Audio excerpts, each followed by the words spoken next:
Good morning. Welcome to the Celtic Way Morning Briefing Live. It's Thursday, December the 29th. Celtic signed off the year in formidable style, but we'll get to that. I'm Tony Haggerty, as you know, Haggerty10 Twitter handle, and I'm joined today by Sean Martin at Sean Martin TCW Twitter handle, and Aidan Macdonald at Aidan C Macdonald Twitter handle. Gentlemen, how are we this fine Thursday morning? Not bad, Tony. Aye, very good. In fact, yourself. Yes, indeed. Aidan? Yeah, I'm good, guys. How are you? Still stewing over the fact that John Cena doesn't follow you on Twitter, but follows myself. I can't get over that, to be honest. But I think Aidan's going to wrestle us to the floor at some point. Sean, when he sees us, for real, indeed. Got vertigo at the top there, Aidan. All still looking decent at the top of the table. You liking that view? Yeah, it's good being 9 points clear, to be fair. It's not even New Year yet, Tony. I think anybody would have taken that come the end of the season, never mind now. So, yeah, no, it's all positive from a domestic point of view. Good. Just wanted to get the Young Bucks view of just being at the top of the table there, Sean, just see what you were saying to that. Anyway, ladies and gentlemen, I'll direct your attention to the strap line running along the bottom. A couple of days left now to take advantage of our offer. It's a festive December offer, and there it is. You can have one of two deals. You can £1 for 2 months of full access to everything that's written on the website. And in the next couple of days, we'll have all sorts of stuff on that. You'll enjoy that. Or you can have 25% off the yearly price, which takes it down to £26. And all for the click of a button, www.celticway.co.uk/subscribe. We thank everybody that's already clicked that button. But if you guys want to take advantage of this offer before it runs out, click the button, www.celticway.co.uk/subscribe. Sean, lots of cracking stuff coming up over the next couple of days as well lined up. Yep, plenty of stuff to take you into the new year. On that note, we're intending to be back here before the Derby game on Monday because it's a Monday, so we should be aiming to be on at 10 as usual, innit? Indeed, we hope it's a happy Monday, but result permitting. Anyway, speaking of results, Sean, Hibs now, Celtic 4. What a way to close 2022. Yep. Celtic were first 10 minutes apart. Thought they were quite clinical last night. Aye, I think they played really well. Maybe you said it in your detailed rates. Maybe Leila Bada's performance was maybe the only one of the starting 11 that was slightly disappointing. Everybody else was in decent form to fine form. With a comment here saying from Jason Lee saying that was the best Maeda has played since he got here. Not far off it, must admit. I think that Ross County game at the tail end of last season sticks out for me still, but he was fantastic last night, Tony, missing that header aside, wasn't he? I can't remember who I was sitting with. I think, in fact, it was Peter Martin, and I turned to him and said, that's the beauty of football. He misses a sitter from 2 yards out and then goes and bends a thing of beauty into the top corner within 60 seconds. And I said, the Celtic supporters didn't even get a chance to call him any names because they would have been in mid-chant when they would have been praising him to the heavens. And, that's what football does, doesn't it? The header seemed easier, and then he goes and bends an absolute cracker. So, he's got that in his locker. I thought it was an excellent performance from Maeda last night, and I was asked why I didn't give him a 9, and I did say I toyed with the idea of giving him a 9. If he'd scored that header, would he get a 9? He probably would have got a 9 if he'd scored the header, yeah, indeed. But listen, there was many tremendous performances last night, I thought, and I spoke to you guys off air, Aidan, and I said it was noticeable that when Callum McGregor decided to pick up the baton after the first 10 minutes, that Celtic started to motor, their engine started, and they got their noses in front, and they never looked like relinquishing that lead. I just think Callum McGregor's a gem of a footballer, to be honest. Yeah, McGregor was superb last night, and maybe went under the radar to an extent just because obviously Mooy and Maeda, etc., and Kyogo scoring excellent goals, but McGregor was, as you were saying, a general in the midfield. His passing was superb, the way he was sort of linking up the play, all the things we know he can do really well. And as much as Matt O'Reilly did really well in that position when McGregor was out, I think last night was another example of just how important he is to the Celtic team and why, without looking too far ahead, that going into a game like the next one at Ibrox, it's brilliant to have McGregor back and at his best. Maeda and Mooy getting the plaudits. Sean Mooy getting the Harry Kewell treatment at the end with the song. I asked him actually if Harry Kewell had taken the spur about that. He said Harry Kewell had mentioned it to him. He wasn't aware of what it meant, but there you have it. But like buses, Sean, you wait for your first goal, took him along at the one time. Took the volley really well, and also the penalty really well. Took that penalty really, really well, which makes me think if there is such a thing as a Glasgow Derby penalty for Celtic, that Aidan Mooy will be hitting it if he's on. So, no, I think Aidan Mooy, the last two games, this game against Hibs and the last game against St Johnstone, I think he's looked leaner, he's looked more confident, he's looked a wee bit fitter. He's also looked as if he's willing to take the riskier pass a wee bit more often, where I think he could conceivably have been accused of playing it a bit safe at the start of his Celtic career. It's two good performances in a row, and he's, I mean, as much as Postecoglou said after it that the only headache with a selection, with team selection, comes if you have no players, if you have no options, then as much as he said that, I think there is a slight selection headache for him, because Aidan Mooy's played himself well into contention for that derby, but we'll come to that, I suppose, in terms of tomorrow's show and also Monday's show, when we've actually picked our predicted 11s and we need to justify whether he's in or not. But I'll leave you with this one for the Aidan Mooy topic, and I suppose the Dyson Maeda topic as well. Anthony Patrick Aitken, Baldy's rule. Couldn't have said it better myself. As I said, guy with the best haircut in Scottish football, Dyson Maeda. I think Tony's frozen there, Aidan, has he? Oh, he's did a me. He's Aidan's channeling Aidan. Kevin Mack coming in, Aidan saying, where are the Mooy doubters now? I don't know. I mean, there were a few Mooy doubters, but I think most people were acknowledging that there was a good player in there. It just wasn't enough to displace any of the first choice three at that moment. Probably not. The last two games, and maybe the way that he was playing slightly just before the break, has given Ange Postecoglou food for thought. Now, obviously, a lot of that was to do with the fact that Hatate had to move to right back. But would he have moved to right back if Ange wasn't totally confident that Aidan Mooy would have come in and played the way that he did play? So 2 goals is always a bonus for a player like Aidan Mooy, because he's not expecting him necessarily to score a goal. But the all-round performance was fantastic, Aidan. Yeah, no, Mooy was superb, and I think before it maybe wasn't really like criticism of him, but just what you touched on there earlier, the fact that he was a wee bit safe with his play sometimes, which sometimes is okay if you maybe try to see a game out, but domestically that isn't something that Celtic really need to do that often. So the fact that he seems to, when we've seen from sort of highlights and that before the game, that he had a really good pass in him or a good finish. So the fact that he's added that to his game now is a real positive, and it's another midfield option for the manager, and will be interesting to see what he does going forward. Andrew Galea just saying he's fit now. He's always been class. I was thinking Andrew Galea last night when the second goal went in. I was thinking he's going to be waxing lyrical on this briefing, and rightly so, because he played fantastic. He had a really good game, as I say, second one in a row, and in that sense that I was talking about, Leo Labada deserving to start after coming on for 45 minutes against Aberdeen and then getting man of the match against, or playing really well against Livy. The same logic applies to Mooy. Why can you really justify not playing him now when he's played that well for 2 games in the trot? What else are you expecting them to do if they're not regular starters? When they either get a start or they get an extended substitutes appearance, if they play like the likes of Abada or like Mooy in the last 2 games I've played, can you really afford to drop them after that? You can. I don't think even if he didn't get his goals last night, Mooy was very, very solid just in terms of his overall performance. So I think it's going to be quite difficult to take him out of the team now. And I think it would be quite harsh as well, given the performance he's put in. And like you mentioned there, if we were applying the sort of same logic to the Abada situation, where we thought he should have been in from the start, even against St Johnstone, because of how well he'd been playing, then we can't really say that Aidan Mooy shouldn't be. There's just had a message from Tony saying he thinks he's had a power cut, so he might have to come back on his phone, but I'm sure he'll be back soon. I mean, Mark O'Brien saying the whole team was playing at the top of their game. As I say, I don't think Abada had a great game.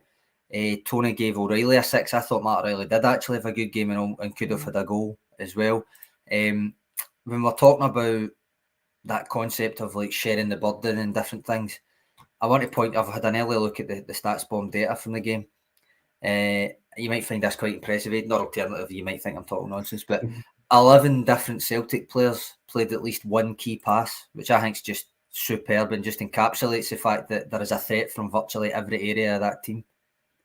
Yeah, I'm maybe slightly surprised it's so many, but I think you could see in the game that it's sort of every single player was trying to break the lines in terms of their passing, which is a real positive. And as you mentioned, it just shows you that there's a threat in every area of the pitch, which is what you need if you're wanting to try and win a league and be successful. You can't just rely on maybe your kind of 2 or 3 players in the middle of the park or your wingers to score goals or create goals. So the fact that it's basically coming all across the pitch is a real positive and probably another testament to the sort of style that Ange's drummed into the team at this point.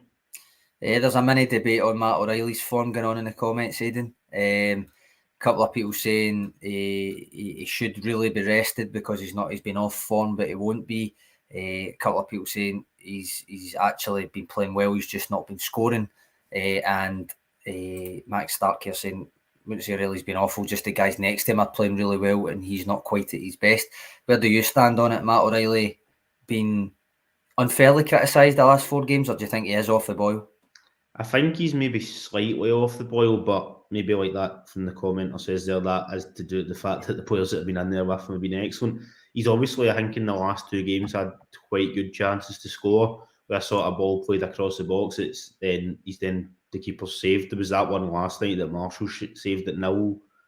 Or was it? I can't remember if it was I think it was the second half late on. And then against St Johnstone, he had one in the first half. So you wonder if he scores those 2 attempts and maybe his performances look a wee bit better. But I don't think it's unfair to say that out of the sort of players in the middle of the park, he has been the one that's maybe not performed as well since we've came back from the World Cup break. But then he's another one that's got such high standards as well for the performances he's put in. So, but yeah, I think compared to Hatate and Mooy, etc., since the World Cup break, he's probably someone that's maybe struggled a wee bit.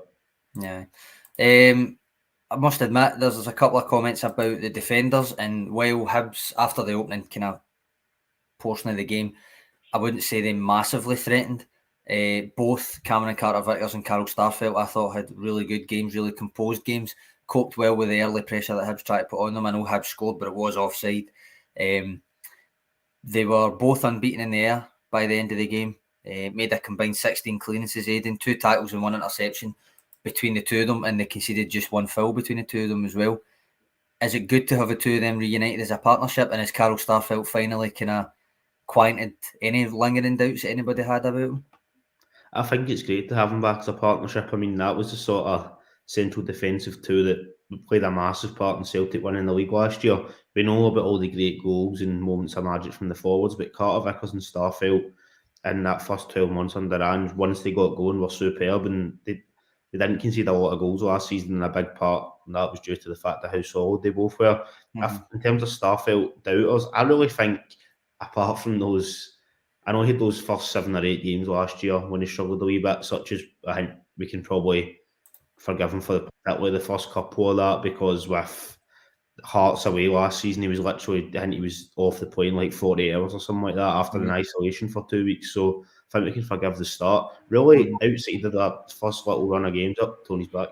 He's back. He's back with a bang. Power cut there, guys. Sorry about that. The lights went off. Everything just shut down. I was like, my goodness. My apologies. So, yes, hopefully back for the duration. Did you just kill in time till I get back? Is that what it was? Is that what happened? Yeah. Oh, that's it, Tony. It all fell apart. We were on O'Reilly. Now we're on Starfelt and Cameron Carter-Vickers' performance. I just rhymed off a couple of stats. Aidan was just saying about the Starfelt silence and doubters type of thing. If there's any lingering doubts still, that kind of stuff. Yeah, listen, the 2 of them look very. I mean, I put a quote in my man-by-man ratings, and he said he's very comfortable with Cameron Carter-Vickers. The 2 of them kind of read the game the same way, and you can see that now that there's a real partnership developing there, and it developed last season, but it's just getting stronger and stronger, isn't it? Yeah, definitely. They And feel just that's what I was just touching on there, Tony. Just before you jumped in, back into the call, I should say, it was just that. Oh, he was chinning you there, Tony. sorry no, about that, guys. Sorry for jumping in there. of course not. It was just that Starfelt really. I think he's a one that goes under the radar now when he puts in a good performance. Even though the teams have not been keeping a lot of clean sheets recently, I still think he's been really solid. And when Sean rounded off a start about how him and Carter Vickers weren't beaten in the air last night, that doesn't surprise me because they were so dominant. And I think at 0-0, he put in particular a really good block in Kevin Nisbet to stop him getting a cross in. So yeah, Starfelt was absolutely solid, and I don't think anybody should really have any worries now when he's playing because the mistakes are so far in between with him, and the pure basic defending he's excellent. If it wasn't for Carter Vickers being so good, I think Starfelt would probably get a lot more recognition, to be honest. Tony, I always come back to the Mark Reaper, Alan Stubbs comparison that you wrote about last year. I just think the longer that the two of them play together, the more true it becomes. And if you missed it, I can't dig it out just now, but I will try to dig it out for the description after it. Tony talked to Alan Stubbs about his time at Celtic and playing next to... He basically said playing next to Mark Reaper made him a better defender, as well as the fact that they were a partnership, and identified that Carl Starfelt's form markedly improved when Cameron Carter-Vickers was installed as his partner, and that the longer they played together, the better Starfelt became. Now, Carter-Vickers was always playing at a level that was very, very good, so you couldn't say that it was vice versa, although there was a partnership coming to the fore there, and that obviously helps. But Carter-Vickers is good regardless of who he's paired with. Starfelt is markedly better when it's Carter Vickers, as is Jens, to be honest, and as is Welsh. Everybody's just better when Carter Vickers plays. The great thing that Stubbs spoke about that time was the actual art of defending. He was talking about players being in the right positions, and that doesn't happen by accident. He said that you read the game and then you kind of know where to be, and I think the two of them are in sync with that now. They just know where to be. And it's not by accident that they win every header. They're in the position because Hibs had a goal last night, first time, 15 minutes, and those two guys were in position to clear balls that came across the face a number of times. And you say to yourself, you just they've got it now. They are in sync. They trust each other implicitly. That if one doesn't get it, the other will. And I think that was borne out. And it doesn't surprise me that they didn't lose a ball in the air, Sean, because I watched Starfelt. I think one of the first things he did was rise well above somebody and header it away. And I just thought, and I've noticed that a few times, the first header, Starfelt's always competing laying down a ferociously, fiercely. And that's what it seems to me that, the first one that comes in the air, he's going for it full tilt. And just as you say, to lay down that mark and say, right, whoever I'm up against, they're not getting it easy. And if they fancy it, on you come. Moving across the back line, Aidan, Greg Taylor went off injured. Now, the latest update, Andrew Gillier saying concerned about Taylor. The latest update, Tony, you were in the presser last night when Ange was asked about Greg Taylor, and he never really spent much time on it. He just said that he hoped he was okay and he was just a bit tight. And on BBC Scotland after the game, he just says, what was it, Aidan? He's just a wee bit tired. So that to me doesn't sound as if he's going to be missing for Monday. That sounds as if he's going to be all right. And you know what Greg Taylor's like anyway. If there's any question, he'll be saying, "No, I'm fine. I'll play." So you concerned at all? And what did you make Alexandro Bernabeu when he came on? Sorry, Tony, you go. Oh, Aidan, you've got him scared to jump in now. Look. I think just in terms of like Bernabeu, I thought he was really good in the game when he came on. I know it's probably easy to say Celtic were dominating at that stage, but he got in some good forward positions, and there was maybe a couple of times if his cross had just been a wee bit more accurate, it would have been basically a tap-in for Giakoumakis, which would have been quite similar to obviously I think Giakoumakis' goal against Hibs earlier in the season when Bernabeu was forward position, just kind of slid it just across the box for him to just sort of tap it in. There was a couple that maybe could have been like that, but I thought his cameo was fine.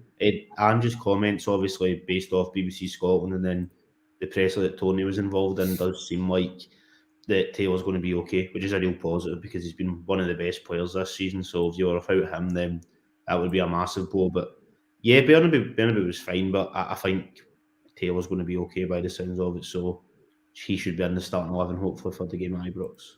I know your heart would have been in your mouth. Here, Tony.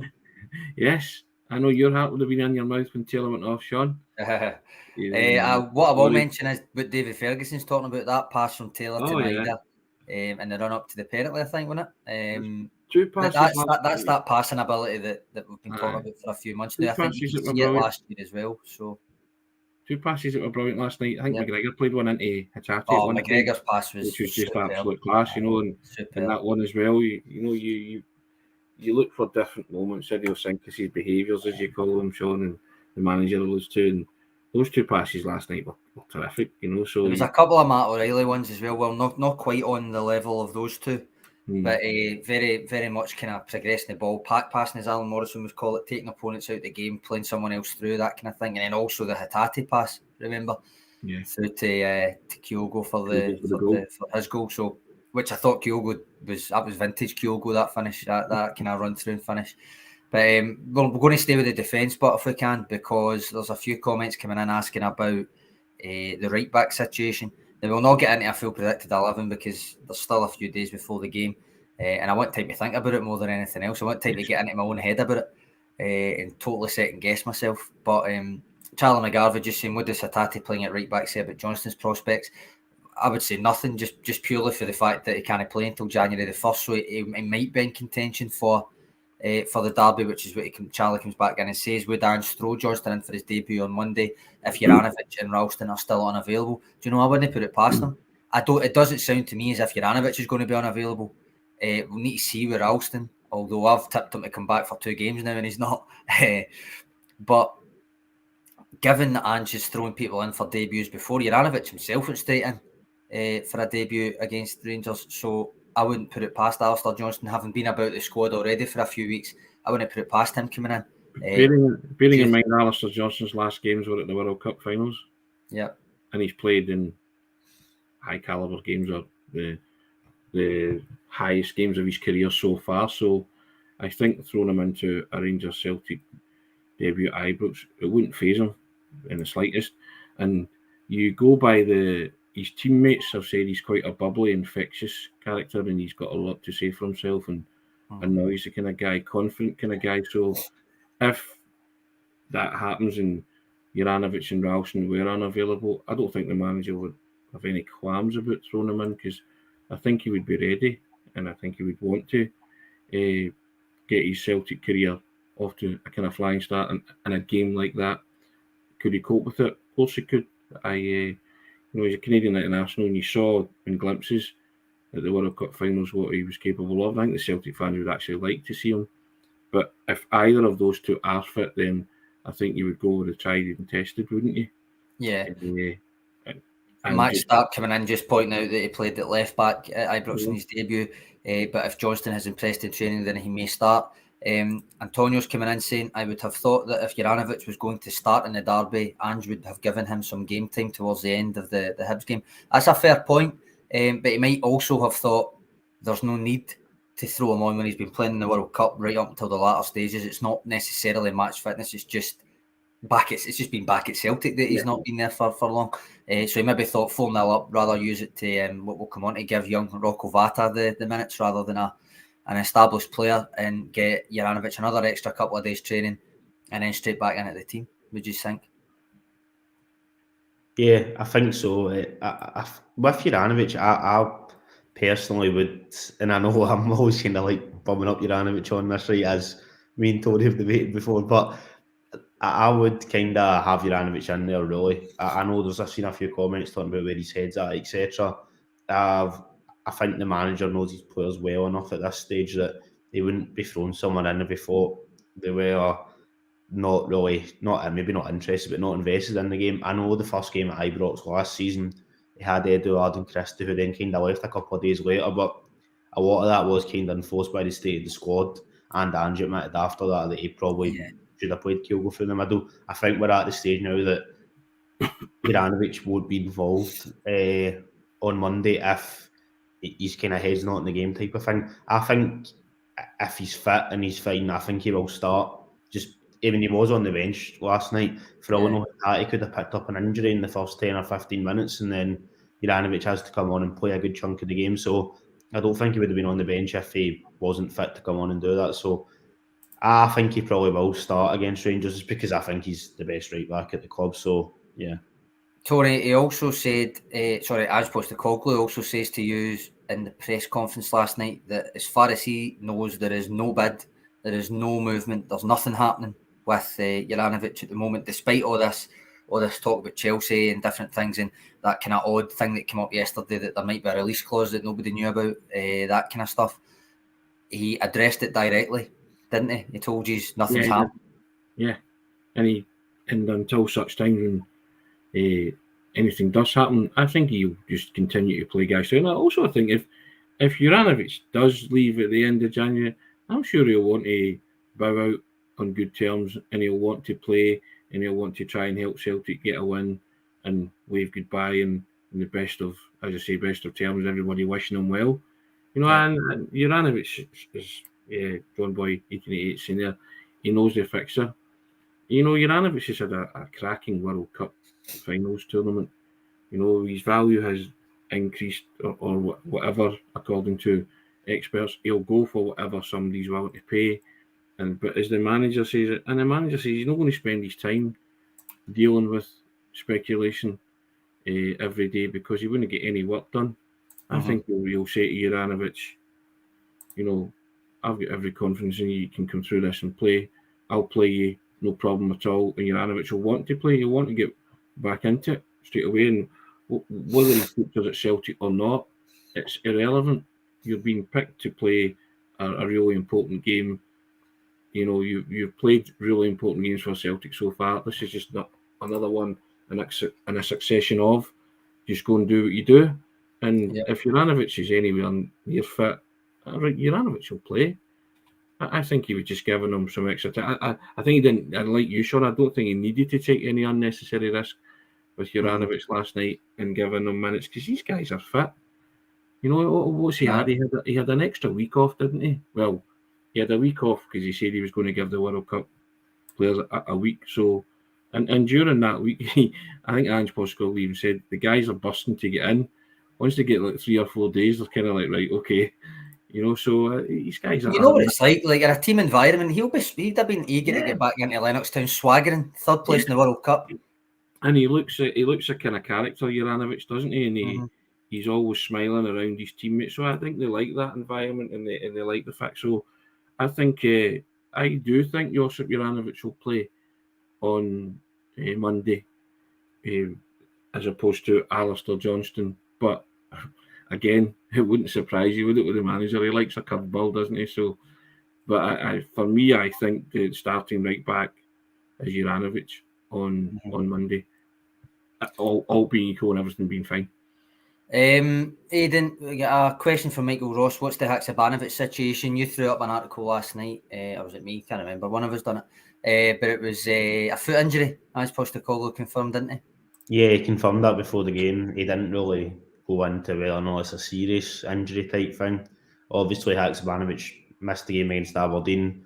Then he was available for the last 2 matches before then missing last night. So hopefully he's okay. Up until the winter break, he was one of, if not Celtic's best players, which he was then awarded with the Player of the Month for. So yeah, it'd be a bit of both. He wasn't at least in the squad for the Rangers game, but we'll just need to wait and see. Hopefully over the next 4 days he can rehab it a wee bit and he's okay.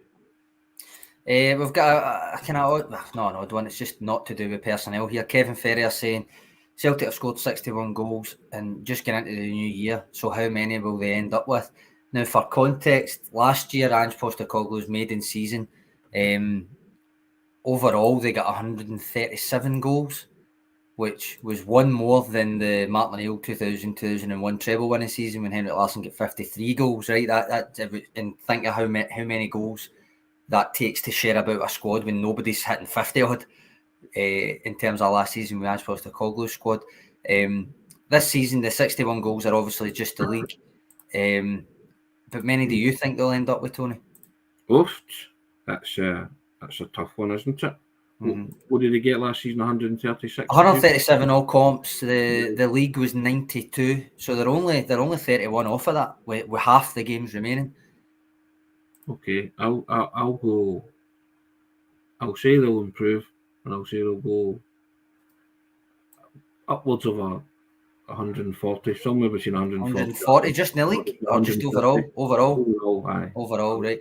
Well, what do you think, Aidan? Because I'm going to give you, I've said Martin O'Neill's team was 136. The Invincible treble winners were 150 exactly. What does that give you any sort of food for thought? Do you think they can top that, or? I think it'll be maybe a wee bit hard to top the Invincible treble winner, just because they pretty much scored every single game, even though there was a couple of games obviously they didn't win in that season. Near enough they scored in every single match, which is obviously quite tough. I think though, similar to Tony, it'll be upwards of 140. I would say, unless there's a complete injury blackout or something like that. The way they're playing right now, Celtic, even in games if they are conceding a couple of goals, they're still scoring a few. So I'll agree with Tony, probably upwards of 140, but quite difficult to beat that Invincible record, I think. I think it's fair enough if they don't get to 150, but I suppose if they've got the same trophy tally at the end of the season, then it doesn't really matter, does it? But no, I think in the league, given that it's 61 at halfway, I don't see any reason not aim for 120 in the league. But Yeah, I don't necessarily think that's what they will get. But when you think that they're already on 61, it is halfway through the season. Why not?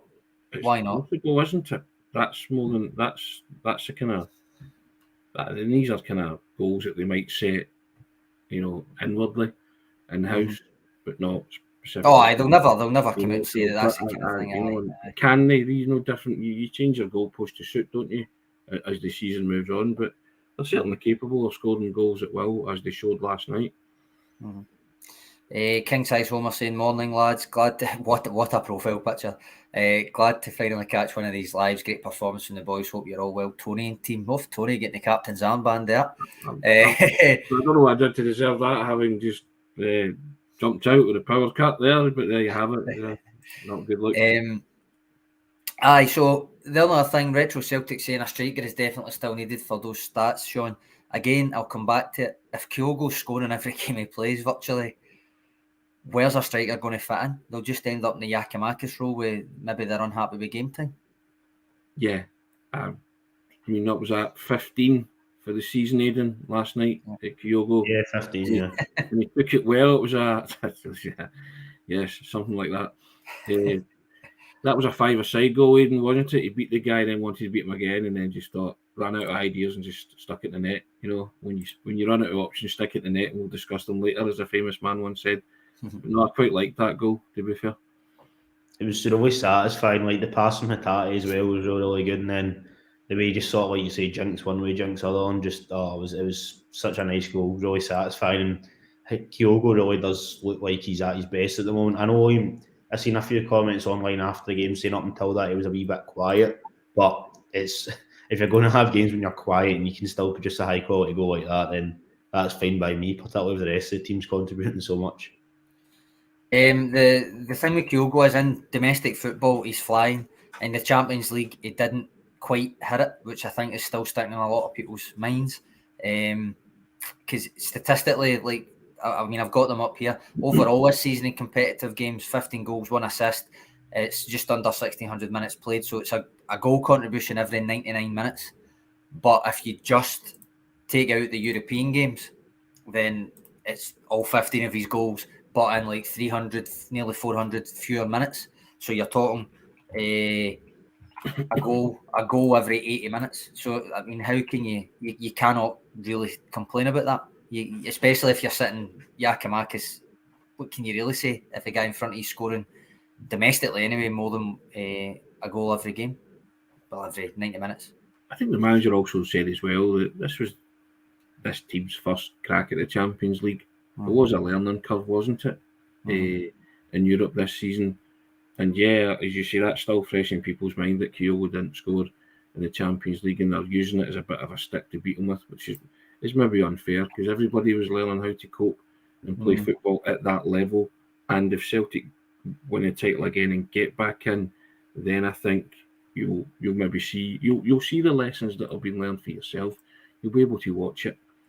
But I think domestically he's pretty imperious in terms of his goal scoring form domestically, isn't he? I mean, You know, and it shows the mark that he's actually made in the team, that when he goes a couple of games without scoring, people deem it a crisis, Sean. And even, you know, that it's, oh, what's happened? Oh, he's off the boil, he's this, he's that. You know, everybody knows what they get with Kyogo. And yeah, he'll miss chances, he'll score chances, he'll give you 100% application and effort. And that's all you can ask for your strikers. And yeah, he's in the team because he's scoring goals and he's keeping Giakoumakis out at this minute in time, and deserves to be doing that, Sean. Max starts saying he just feels they need one more in case Kyogo gets injured again, which, based on last season, is probably a fair shout, actually, Aidan. Yeah, I mean, obviously, when he got that injury last season, particularly, they sort of, I know he had a couple, but when he was out for a wee spell before Christmas, it was tough because Giakoumakis was also injured, and they were having to play. I think Turnbull played through the middle, Abada played through the middle, Logic, I think, one of the games as well. Obviously, Dawson was up there. Aye. At the second half after the season, the second half of last season, sorry, they had Giakoumakis who was firing, so kind of got away with it to that extent. But yeah, all it takes is a couple of injuries and it can derail you, which is why you need to keep the squad sort of fresh and a decent size. I think we've obviously discussed the striker thing before. I do personally still think they will go for a striker in January, and I think if Ange has his ideal way, it will be somebody who can challenge Kyogo and Giakoumakis, because otherwise they are going to be in an even tougher spot. In Giakoumakis is not number 2 but a number 3 striker if Kyogo's going to keep playing like this. So yeah, I think it's as important that you get somebody else in just in case there is injuries start to pile up, to be honest. Not a striker, Tony, but I'm going to put the link in the comments to Stuart Ross's in-depth scouting report of Tomoki Iwata. Midfielder come defender, probably going to be a midfielder for Celtic, you would think, if he arrives. That was the one that Ange referred to as, we'll see what Santa brings. So we will see what the new year brings, I suppose. But he certainly, based on Stuart's analysis, he physically seems as if he could cope with the switch over to the SPFL, and I would be intrigued as what he would maybe bring, because there's certainly a need, or at least there's been a desire from Ange Postecoglou to sign at some sort of midfielder that can play the 6 but is actually adaptable to his system as well, so that McGregor can maybe be utilised elsewhere. I personally think McGregor's phenomenal at the 6 anyway, and probably will not be moved from it regardless, but that means you could play a double pivot, all that kind of stuff, maybe Europe. All that being said, but he's tried a few, or at least he's signed a few, and none of them have really come off, whether it's Ideguchi, whether it's Abelgard, McCarthy, if you count that as an unsigning, of course. None of them have really come off. This one, based on Stuart's analysis, could be one that finally gets answers that question, or at least gives him another option. You almost said about McGregor there, Sean, he shall not be moved, didn't you? You almost said that there, didn't you? You were nearly there. And I think physicality is a box that a lot of Celtic supporters, in terms of a midfielder, want to see ticked. A lot of them, up until now, think that we maybe lack a bit of physicality in there. And if Ange's also identified Tomoki Iwata as that man who can bring that in, then I think that augurs well. And I think you sort of, there's the jigsaw pieces in the squad getting filled in here. And I think Aidan, that I think he's a player that if he brings that physicality and he does allow McGregor to move further forward, then that'll excite the Celtic supporters. Yeah, that would be really another positive for him if he was able to almost become like the first choice number 6, which I know would be a big ask given how great McGregor's been, but we know how strong the captain can be going forward as well, which would then be another option.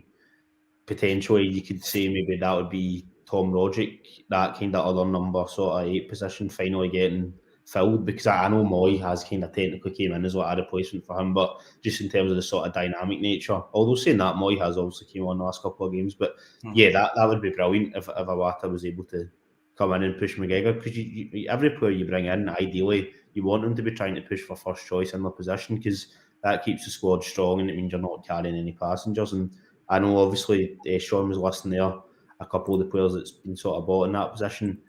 Obviously McCarthy, Ideguchi, even Abelgard to an extent, they've all kind of struggled a wee bit, not really worked out. Abelgard, obviously, I know there's been rumours about him, etc., but he's still not been here that long, so it's maybe still a wee bit too early to say. But the other two, I don't think it's unfair to say they've not really worked out. So if this is the one that he can get right for that position, then that'd be great. And he looks like a really good player. I mean, J League MVP and that, you can't really complain that that's the sort of calibre of player you're bringing in. So yeah, no, I'm really excited and looking forward to see him play. If he comes, of course. If he comes. I've got to flick this up just because I don't think it's quite right, is it? If Celtic win on Monday, they would equal 25 wins in a row from the 03-04 season, but St Mirren game wasn't 25 games ago. No. It's about 13 or something. I think Celtic were going for a 12 win, weren't they?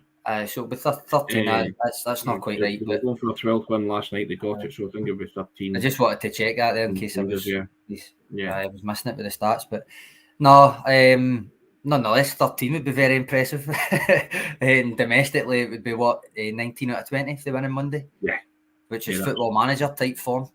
And just basically playing a big game of that in Scottish football so far. But anything else to add? Did you, when I was absent, did you guys mention Rocco Vata? We did, but we never come back to it. Good shout, Tony. He obviously got 6 or 7 minutes near the end. Yes. You did a wee piece last night, didn't you, Sean? And I believe his mother liked it, did you, on Twitter and social media? I think so. I spotted that.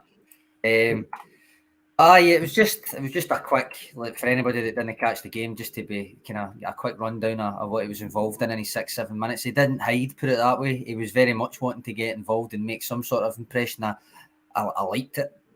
I liked his attitude. He wanted the ball, took up decent positions.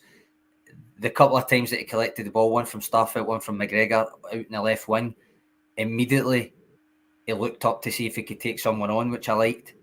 Which is going to be useful if he's going to be in and about the first team squad, especially if they're sitting in, if teams are sitting in a low block. You do need people that are willing to take people on.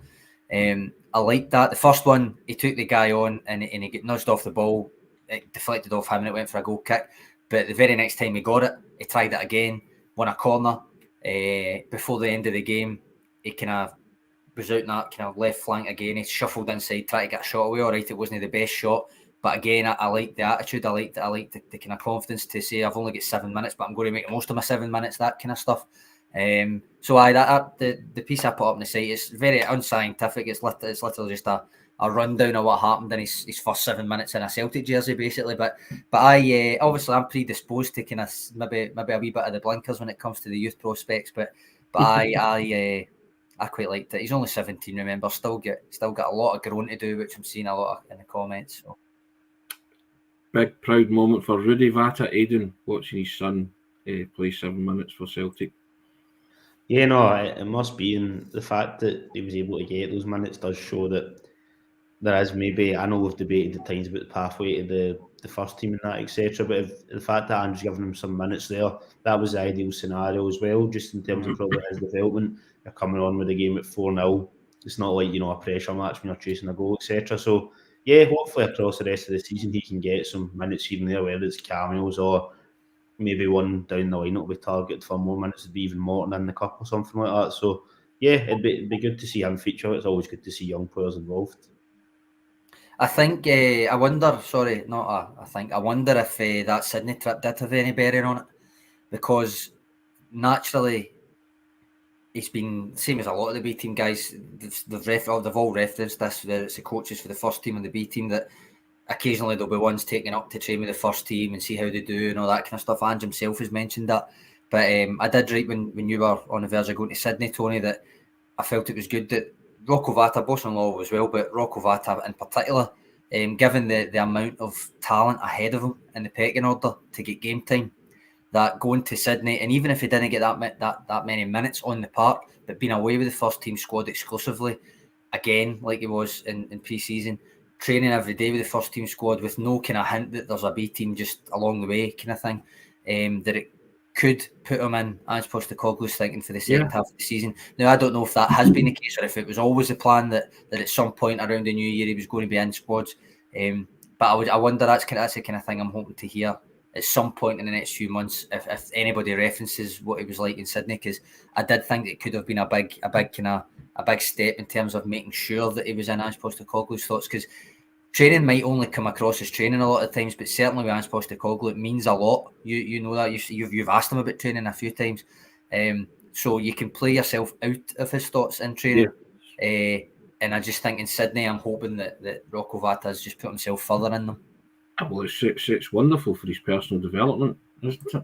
Bottom line, you can't beat playing first team minutes for Celtic, and obviously the managers rewarded them by doing that, putting them in the squad in the first place, and then giving them a wee taste of what it's like. Up to Rocco Vata now, and as you say, there was a couple of things he did impressively last night, so that attitude won't go unnoticed by the manager, and we'll see. And we'll see if he puts him in the squad for the Rangers game. I think that would be a bonus for the young lad and help your development. Just see how the team prepare for those kind of games and those matches. It's all about a learning experience, isn't it? And just being part of it. And remember Martin O'Neill brought on Sean Maloney. Yes, aye. That's the, so everybody was like, who's this kid, and so yeah, and I think Sean Maloney had a chance in that game actually, and he was very disappointed that he didn't score. And Martin O'Neill said after it, that's the kind of chance he normally buries in training. He's really annoyed with himself for missing. So I think we'll get an indication of the manager's mindset with Rocco Vata on Monday when he names the team, and if he's in the squad, then it's what you're talking about, Sean, that he will. You may be looking at him to think, right, you're going to get some more first team game time in the future. That's the way I would perceive it. I think I think it's almost, you can look at it as a win-win for him, because he's either in the squad and he's in a Derby Day squad, or he doesn't make the squad, but you presume there's a conversation, or at least he's in about the first team squad, that it was a chance because he's just played in the game before it. So either way, I think it's a win-win. I wouldn't think too much about it if he's not in the squad, but as I say, if he is in the squad, great. That's another one ticked off, and even better if he gets game time like Ben Doak did in a derby. But more than anything else, it gives him the taste of it. It gives him the glimpse of that pathway that might be there. And if you do things, you take your chances and your cameos, and you never know, you might be able to break in despite the absolute wad of talent that's in front of you. Because you never know. I mean, Maeda played really well last night. Jota still got his game, kind of played a wee bit more central, or roamed a wee bit, because Sovata could play left wing. Abada started. Do you know what I mean? A lot of them still got a game, but yet he still found a slot for Vata to come on and get a wee cameo. So I liked it. I owe Patrick an apology. Beach Boy clarifying for me. I didn't realise that's what he meant. What he means is, if Celtic beat Rangers on Monday, then he could see it being 25 games, because that will be the next time that they could maybe slip up. That's what he meant. I didn't get it. So apologies. Okay. Fair enough. Still a long way away though, isn't it? Yes, it's still a long way away. One game at a time and all that cliche stuff, Aidan, yeah? Mm-hmm. Yeah, I think that is probably how the manager would be looking at it. But it does show you how good the form's been, that it's getting compared to probably one of the best Celtic teams in one of the best Celtic seasons for the last, 25 odd years or whatever. So, yeah, it's positive, and it's not out of the realms of possibility, but we've seen when that St Mirren game, sometimes results can just appear out of nowhere, but fingers crossed that was just a one and done. Yep. Indeed. Thought you'd froze again there, Tony? No, not in the slightest. No. Call it a day then. I think it's been, 48 minutes? 48 minutes. I'll saying a long one today, lads. Love it. Yeah, I was there for... I had a jersey, yeah, indeed. I think if I was doing my own band... doing my own man by man's, I'd probably say it was having a stormer till his legs failed on him, you know what I mean?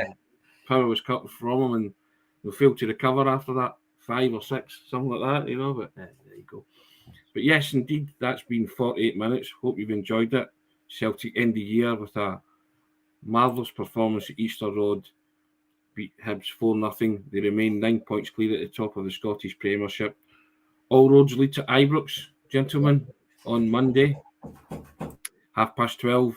We'll be on Monday, Sean, yes? The I reckon so, I don't see why not. Yep. Okay, if you want to tune in for that, if you're waiting for the game, big kick-off to start, have your big kick-off in the Celtic Way morning briefing. The boys will be assembled, the three amigos, and we'll try and second-guess the manager, see what team he puts up. We'll do that in the fullness of time, but look out on the website for all sorts of stuff coming up, Sean. believe there might even be a quiz at one point. Is that There right? might be, yep, there might be. might There'll be pre-derby stuff. There'll be post-Hibs stuff. There'll be a couple of features coming out. There's predicted 11s will probably be going up on Sunday, but we'll put them up here on Monday morning to be torn apart probably. 10 out of 11, by the way, all three of us last night. 10 out of 11. Right, yeah, I wasn't so bad. Agonisingly close. Agonisingly close. That's what I get for saying that I thought Anthony Alston would make it, but despite all evidence to the contrary. But Perish, they thought, Aidan, that we might know what we're talking about for sometimes, some of the time, not all of the time, some of the time. Yeah, but no, that was an excellent effort. 10 out of 11 for all of us there, but there you have it. Now, I shall just direct you to the ticker tape running along the bottom. Few days left, guys. Take advantage of this deal. 2 deals for you. Merry Christmas deal, festive deal. You subscribe to the Celtic Way, and you can enjoy £1. You can enjoy 2 months of full access for £1. Can't say fairer than that.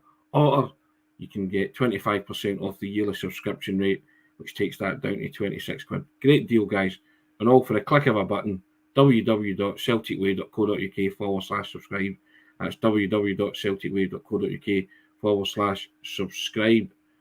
Now we'll be back tomorrow, as always. Yep. Countdown to the new year. Looking forward to Monday, guys. Wish it was happening right now, but there you go. Celtic in fine fettle as they head to Ibrox. 9 points clear at the top. We'll see what happens. Take care. Enjoyed that today. Cheers for your contribution, Sean. Aidan, first class as always. Thanks for the comments, guys. We'll endeavour to stroll our way to Monday. It can't come quick enough now, I think, for a lot of people, can't it? But there you go. We'll see what happens. Take care. Have a good day. Cheers, guys. Cheers, guys.